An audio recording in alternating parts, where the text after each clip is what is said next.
Hey guys, it's YoungMindHS here, back with another video, and today we're going to be talking about the 6 things we know about Fallout 76 so far. So before we get into this list, if this is your kind of content, be sure to subscribe. If you enjoyed this video, drop a like, and if you think someone you know would enjoy this, share it. Also, tell me what you think about Fallout 76 in the comments below. Now before we get into this, I just want to say that this list is in no particular order, and it's my opinion of the top 6 things that have been announced about 76. So, without further ado, let's get right into it. So the first thing, and the biggest thing announced so far in my opinion, is the perks cards system. So no longer do you level up and you get a choice between putting a point into charisma or a point into a perk. Here you can do both. So you get perk cards by opening card packs, and no, these can't be bought via microtransactions as some people originally thought, but you get these card packs from leveling up, and then after you level up you can put a point into charisma, strength, something like that, and you can also equip one card. These cards also scale like normal perks, so level 1, level 2. So say if you have 2 of a level 1 perk card, you can combine those to make a level 2 perk card. These perk cards are not permanent, you can remove them and add them at will, so I think that's really strong. The thing is, you can't decide what perks you take, you kind of have to just work with what you got. So I feel this will make Fallout 76 a lot more interesting, because people won't be, just specking out what's meta. They'll have to just work with what they have, and I think this is a really good move by Bethesda. So the second thing on this list is no human NPCs. Of course you'll still get quests, but these will be given by robots, terminals, holotapes, logs, and things to that nature. The reason Bethesda removed these is because, well, one, for things like raiders, people couldn't tell if it was a real human or if it was just an NPC. And then I feel they're just trying to make this world feel a lot more lonelier, so when you do come across a normal player, it's a lot more special. Because in a lot of survival games, you don't really need players, and obviously that just means you'll shoot on sight. But if they make it so you can be dependent on other players, I think it'll add a really good dynamic. So PvP is in this game, but it works slightly different. So say if someone comes up to you and shoots you, you will not take full damage, you will just take chip reduced damage. Now if you choose to return fire, then you will take full damage, and damage will be normalized across the board. If they manage to kill you, you will drop a little paper bag, and this will contain all your junk. It won't contain things like weapons or armor, and you'll also lose a cap amount based on a percentage.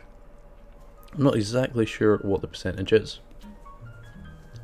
But what you have is pacifist mode until level 5, which basically means you can't attack anyone, and that means that no one's really going to be doing any damage to you.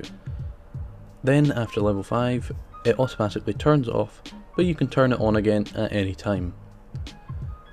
So I feel like Bethesda are definitely trying to make more human interaction rather than the mentality of just shoot first, kill them, loot them, live life by yourself. I feel they're really trying to make it so you have to build communities to get that, better loot, and just work harder. What do we know about the beta? Well, we know the Fallout 76 beta begins on Xbox One on October 23rd, and on the other platforms at October 30th. It's coming to Xbox One, PlayStation 4, and PC.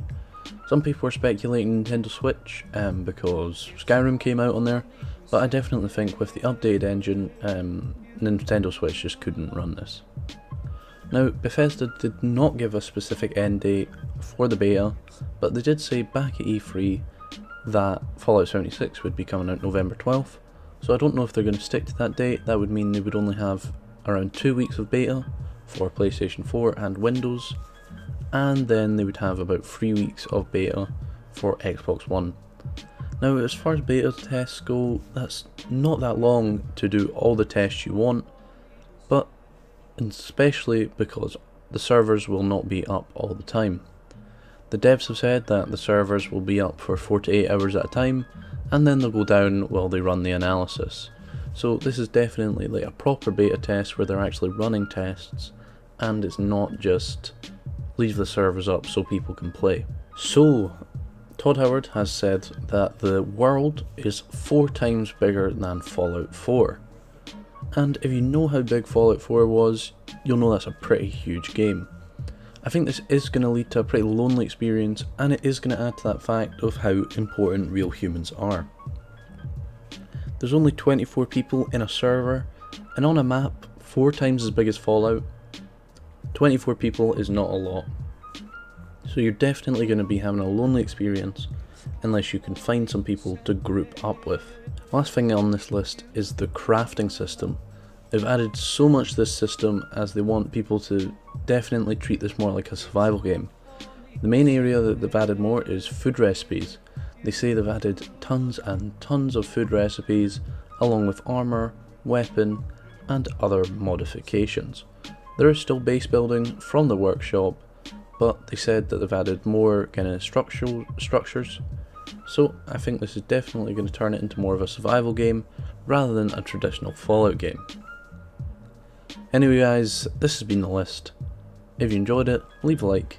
If you're new and you like this kind of content, because I'm going to have more Fallout 76 coming soon, and I'm going to be streaming it when it comes out, definitely subscribe and turn on notifications. But anyway guys, for now, I'll see you soon.